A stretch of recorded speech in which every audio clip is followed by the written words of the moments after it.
Okay, Assalamualaikum. Jumpa lagi di dalam YouTube channel saya ini. Hari ini, video ini khas saya tujukan untuk pesakit-pesakit, keluarga-keluarga mereka dan staf-staf yang menjaga pusat-pusat hemodialisis ya. Jadi ia akan terbahagi kepada 3 bahagian. Pertama, penjagaan yang lebih yang kami sarankan kepada pesakit dan ahli keluarga mereka. Yang kedua adalah kepada hemodialisis unit tu dengan staf-staf. Yang ketiga, pengurusan pesakit-pesakit dialisis kita, terutamanya di Lembah Kelang dan kawasan-kawasan yang mempunyai ramai pesakit COVID sekarang. Jadi saya nak cerita sikitlah pasal apa yang saya rasa sepatutnya lah staf-staf dialisis atau pengurus-pengurus dialisis tu sudah tahu, tapi saya nampak ada macam tak tahulah, tak tahu ke, buat-buat tak tahu ke dan sebagainya ya. Okey, pertama kali saya nak cerita pasal pesakit kronik kegagalan buah pinggang. Rawatan yang terbaik adalah terutama di musim pandemiknya adalah rawatan CAPD ya. Jadi tahniah jika anda adalah pesakit CAPD, sebab pesakit CAPD ni tak perlu ke luar rumah dan hanya duduk di rumah dan buat dialisis anda dan tidak perlu ke fasiliti kesihatan. Okey. Jadi yang hari ini kita fokus kepada pesakit hemodialisis yang sebenarnya ramai di negara kita, dan saya nak petik rancangan bicara doktor ini baru saja disiarkan. Terima kasih Encik Hairul Hafiz yang bertindak sebagai host bertanya saya soalan ni. Saya rasa soalan ni sangat relevan sekarang ya. Soalannya bagaimana kaedah untuk berjaga-jaga ya. Jadi sila ikuti apa yang saya terangkan di sini. Tadi doktor sudah pun berjanji untuk memberi penerangan berkenaan dengan SOP di pusat dialisis dan sebagainya, sebab kita baru-baru ini dikejutkan dengan satu kluster dialisis di Batu Kuala Lumpur. Ini kejadian yang kita tidak inginkan, apatah lagi melibatkan mereka yang menghidap penyakit kronik buah pinggang. Mungkin doktor ada saranan berkenaan dengan bagaimana kita ingin mengekang dan juga patuh kepada SOP yang ditetapkan. Okey, kluster dialisis bukan ada satu tempat je sebenarnya. Banyak. Mungkin tidak. Bukan sebab apa? Sekarang COVID dah ada di komuniti. Dalam komuniti. Mungkin dia bukan dapat dari dialisis, mungkin dia dapat daripada rumah. Ya. Okey, so kita saya nak terangkan sekali lagi, saya rasa kita punya ketua pengarah kesihatan pun dah ulang benda yang sama. Tapi ialah kita manusia ni kadang-kadang culas sikit kan, disiplin tu agak sukar. Jadi yang pentingnya nombor satu, di rumah sendiri. SOP ahli keluarga dia sendiri, sakit sendiri, dan ahli keluarga dia juga.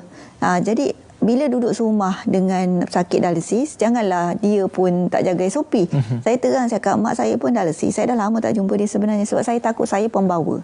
Jadi sendiri kena jaga kalau duduk serumah. Itu satu. Tapi pesakit ni kalau katalah dia cuci air di rumah, air tu lebih selamat. Tapi kalau dia pergi ke pusat dialisis untuk bercuci, dia punya proses tu dia macam dah biasa. So dia pergi dialisis tu, dia jumpa kawan-kawan tepi-tepi tu, borak-borak sebelum masuk, kita panggil membawang itu biasalah kan. Dan tak pakai mask dan sebagainya. So bila masuk pun sekali lagi buka-buka mask dan sebagainya. Jadi itu sangat penting. Menjaga SOP sangat penting. Baik daripada pesakit sendiri dan dia punya ahli keluarga. Itu satu. Staf juga sangat ketat. Kami dari segi Kementerian Kesihatan juga ada SOP tersendiri untuk staf merawat pesakit. Staf juga perlu kekal ke SOP di rumah, dan keluarga dia pun di rumah pun kekal ke SOP.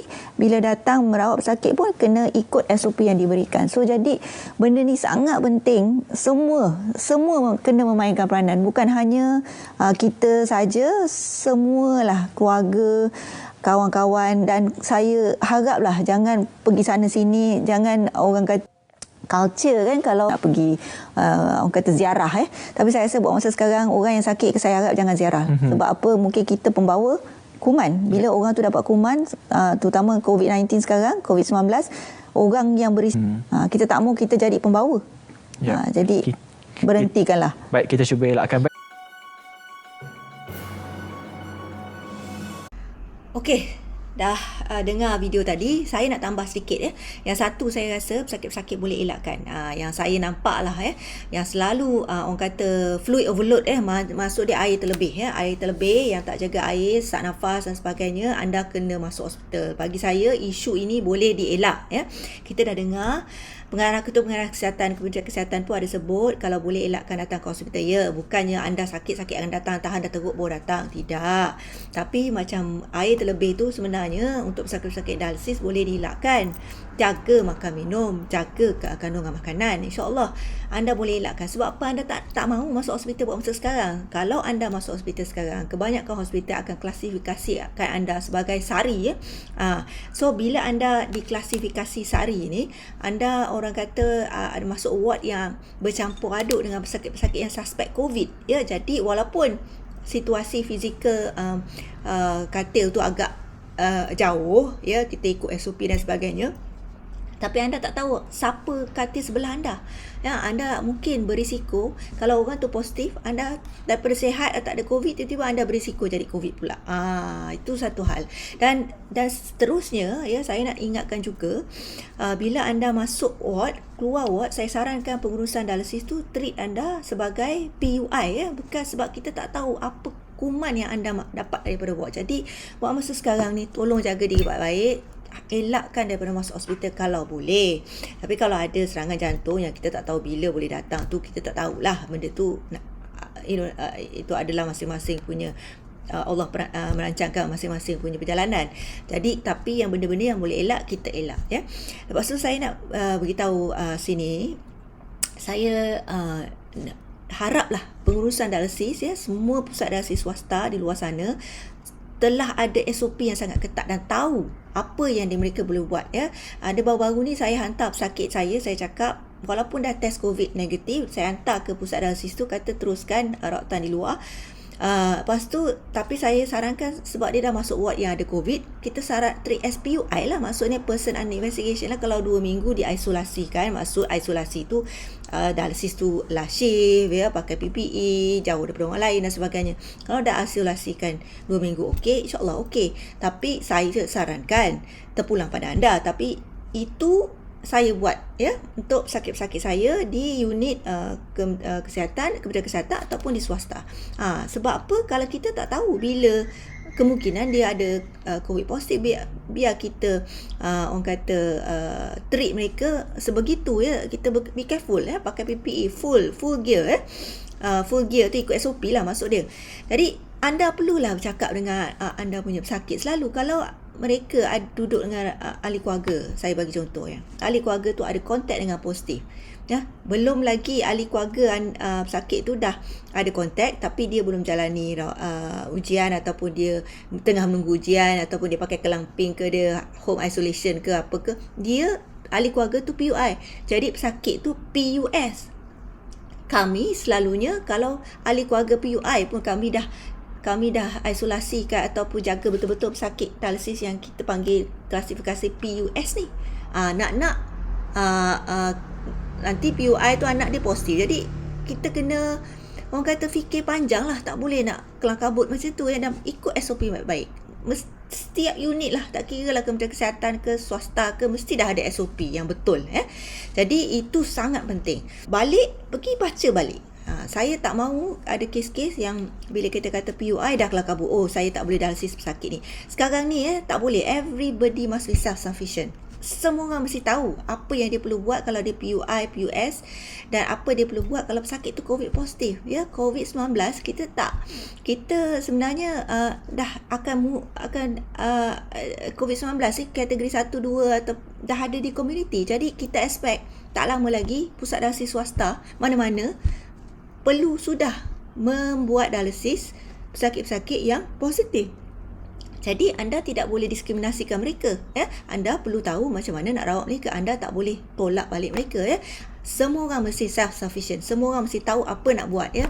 Dan ini bukan masanya untuk beritahu pesakit, awak tak diterima lagi di center ini, awak perlu dialisis di center lain. Yang itu tak betul, ya. Dari segi etika pun tak betul. Dari segi kalau kami tahulah, kalau saya tahu ada orang buat begitu, mungkin kita pun boleh komplain, ya, dan hantar biar center tu di orang kata tengok balik kenapa dia buat macam ni, ya.